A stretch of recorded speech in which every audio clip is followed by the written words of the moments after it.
வைகுண்ட ஏகாதசி விரதம் மார்கழி மாதத்தில் வரும் வளர்பிறை 11ஆம் நாள் இந்துக்களால் வைகுண்ட ஏகாதசி என்று நாம் கொண்டாடி வருகிறோம். இந்த வைகுண்ட ஏகாதசி மார்கழி மாதத்தில் வரும் சிறப்பான சக்தி வாய்ந்த திருநாளாகும். வைணவர்கள், தமிழர்கள் நாம் அனைவரும் திருமாலின் இருப்பிடமாக கருதும் வைகுண்டத்தின் கதவுகள் இன்று திறக்கப்படுவதாக ஐதீகம். இந்நாளில் முன்னிரவில் உறங்காது இருந்து திருமாலின் புகழ்பாடி கோயில் செல்வர். விடியற்காலையில் பெருமாள் கோவில்களில் பொதுவாக வடதிசையில் என்றும் மூடப்பட்டிருக்கும். அன்று மட்டுமே அது திறக்கும் சொர்க்க வாயில் என்று அழைக்கப்படும். வாயில் வழியே சென்று இறைவனை வழிபடுவார்கள். வைகுண்ட ஏகாதசி விரதம் அற்புத சக்தி வாய்ந்த திருநாள்.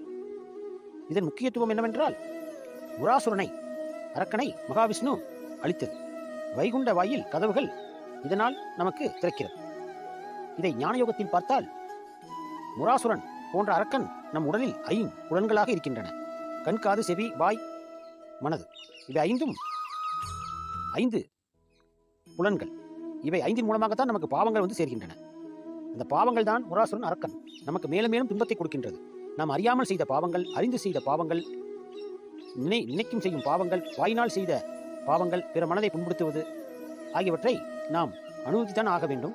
அந்த நாம் செய்த பாவங்களுக்கு தண்டனையாக இறைவன் நமக்கு அசுரன் போன்ற நமக்கு தீய வினைகளை கொடுத்து நம்மை கஷ்டப்பட வைக்கிறார். பின்பு அதை அனுபவித்து முடித்ததும் நமக்கு நன்மை கிடைக்கிறது. எனவே நமக்கு உள்ளே நடக்கும் அனைத்து வித ஞான போர்களையும் ஞானிகள் வெளியே நடத்தி இது மாதிரி உங்களுக்கு நடக்கிறது என்று தன் அனுபவத்தில் சொல்கிறார்கள். திருவரங்கம் கோயிலில் இந்நாளில் முந்தைய 10 நாட்களில் பகல் 10 என்றும் பிந்தைய 10 நாட்களில் இரா 10 என்றும் சிறப்பாக விழா நடத்தப்படுகிறது. திருவரங்கத்தில் வைணவ ஸ்தலங்களில் முதன்மையாக கருதப்படுகிறது திருவரங்கம், ஸ்ரீரங்கம். அரங்கநாத சுவாமி கோயிலில் வைகுண்ட ஏகாதசி விழா 21 நாட்கள் சிறப்பாக கொண்டாடப்படுகிறது. பகல் 10, இரா 10 என்றும் 2 பகுதிகளாக கொண்டாடப்படுகிறது. ஒவ்வொரு நாளும் திருமாலின் திருவுரு வெவ்வேறு அலங்காரங்களில் வெவ்வேறு வாகனங்களில் உலா வருகிறார் பெருமாள். ஏகாதசி நாளன்று ரத்தினங்களால் வேய்ந்த ரத்தினங்கி என்று அழைக்கப்படும் உடையில் கருவறையிலிருந்து வெளிவந்து ஆயிரங்கால் மண்டபத்தில் வீற்றிருக்க வடக்கு வாயில் பரமபத வாசல், சொர்க்க வாசல் என்று அழைக்கப்படுகிறது. அந்த வழியே உலா வருவதை காண பெருந்திரளான பக்தர் கூட்டம் லட்சக்கணக்கான பேர் குழுமியிருப்பார்கள்.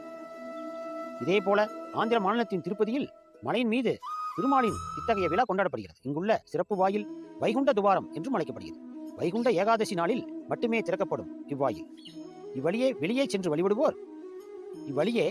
வழிபடுவோர் வீடு பேறு பெறுவர் என்று நம்பப்படுகிறது. இந்நாளில் பெருந்திரளான மக்கள், உயர்நிலையாளர்களும் திரள்கின்றனர். எனவே வைகுண்ட ஏகாதசி விரதத்தை நாம்